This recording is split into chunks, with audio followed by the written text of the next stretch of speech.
আমরা আজকে উপস্থিত আছি কৃষি বিভাগের মোহাম্মদ আশরাফুল ভাইয়ের দোকানে। এটা হচ্ছে বড়গাছা স্টেশন রোড, নাটোর। তো আমরা কৃষি বিভাগের আশরাফুল ভাই আমাদের বায়ার ক্রপ সায়েন্সের ডিস্ট্রিবিউটর। 2025 সালে উনি বীজার ডিস্ট্রিবিউটর হিসেবে ওপেন করেছেন। তো উনি বায়ার সিমিনিসের যে ব্র্যান্ড ভ্যালু বা ইকুইটি, সেই প্রেক্ষাপটে বায়ারের যে প্রোডাক্ট উনি চাষির হাতে তুলে দিচ্ছেন, তার প্রেক্ষাপটে ওনার ঘর থেকে এই যে SVSC 6021 এবছরে আমরা 25 সালে বাংলাদেশে লঞ্চ করেছিলাম, সেই ভ্যারাইটিটা মার্কেট থেকে আজকে তুলে নিয়ে আসলাম। আজকে হচ্ছে 7ই ফেব্রুয়ারি 2026 সাল। তো আমাদের এই লেট ভ্যারাইটিটা, এটা ছিল আমরা যে ফিল্ড থেকে নিয়ে আসছি, সেই চাষি ভাইয়ের জমিতে ছিল 60 দিন ক্রপ এজ।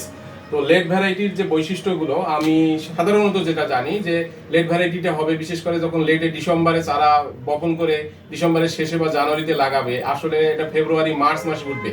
আর এই ভ্যারাইটিটা এমন যে এটা লিপ কাভারিং দ্বারা ঢাকা থাকে, পাতা দিয়ে ঢাকা থাকে। দেখা যাচ্ছে পাতা দিয়ে ঢাকা থাকার পরেও 2 কেজি সাইজ হওয়া পর্যন্ত পাতার বাইরে আসে না। এটার কারণ হচ্ছে যখন বিশেষ করে ফেব্রুয়ারি মাসের শেষে মার্চ মাসে, বিশেষ করে ফাল্গুন মাসে তাপ পড়ে, তখন কিন্তু পাতা পোড়া ডিজিজ লাগে এবং কালারটা ডিসকালারেশন হওয়ার সম্ভাবনা থাকে। আমাদের SVSC 6021 এটা ধপধপে সাদা দুধের মতো সাদা পাতা দিয়ে ঢাকা থাকার কারণে এটাতে কোনো ধরনের ডিজিজের আক্রমণ হয় না এবং ডিসকালারেশন হয় না। আরেকটা হচ্ছে যে বিশেষ করে ফাল্গুন চৈত্র মাসে হঠাৎ করে যদি বৃষ্টি হয়, তাহলে পানি জমে গেলে সেখানে হচ্ছে ফুলটাতে কাঠটাতে পচন দেখা দেয়, সফট দেখা দেয়। কিন্তু এটা হচ্ছে প্রকৃত রূপে একটা ডোম টাইপের এবং কোনো ধরনের ফাঁপা নাই, কোনো পানি ঢোকার সম্ভাবনা নাই। তা আশরাফুল ভাই, আপনার কাছে কি মনে হচ্ছে যে এই যে 6021 যে আমি বৈশিষ্ট্যগুলো বললাম, এটার সাথে আপনি একমত? আমি সম্পূর্ণ একমত। এবং এই কফিটা যেহেতু আমার বাবা দীর্ঘদিনের ব্যবসা, তো সেই অভিজ্ঞতা থেকে আমিও ব্যবসা করে আসতেছি, তাতে মানে একটু ডিফারেন্স আছে অন্যান্য কফির চাইতে। এটার কালার মানে সৌন্দর্যটা অনেক সুন্দর,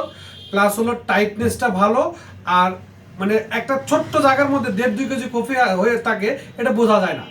আর বাজারে নিয়ে গেলে অন্যান্য যে কোনো কম্পিটিটর কফির চাইতে দাম বেশি পাওয়া যায়, ওজনও বেশি। আর পিছনে কিন্তু জ্যাকেট বা সাপোর্টিংটাও এটা সুন্দর। এবং আর এটা হলো খাড়া, যার কারণে পানিটা যতটুকুই পড়ে পানিটা নিচে নেমে যায়, যেটা লেট কফির একটা বড় সমস্যা। কিন্তু এটা এই দিক থেকে কৃষকরা খুব ভালো করে। ধন্যবাদ। আমাদের মনে হয় এই 6021 এই কপিটা সিমিনিস ব্র্যান্ডের একটা লেট সেগমেন্টে একটা বড় জায়গা দখল করবে এবং চাষি লাগালে সে তার যে ইনভেস্টমেন্ট থাকবে সেখান থেকে রিটার্নটা বেশি পাবে, আলটিমেটলি চাষি লাভবান হবে। ধন্যবাদ।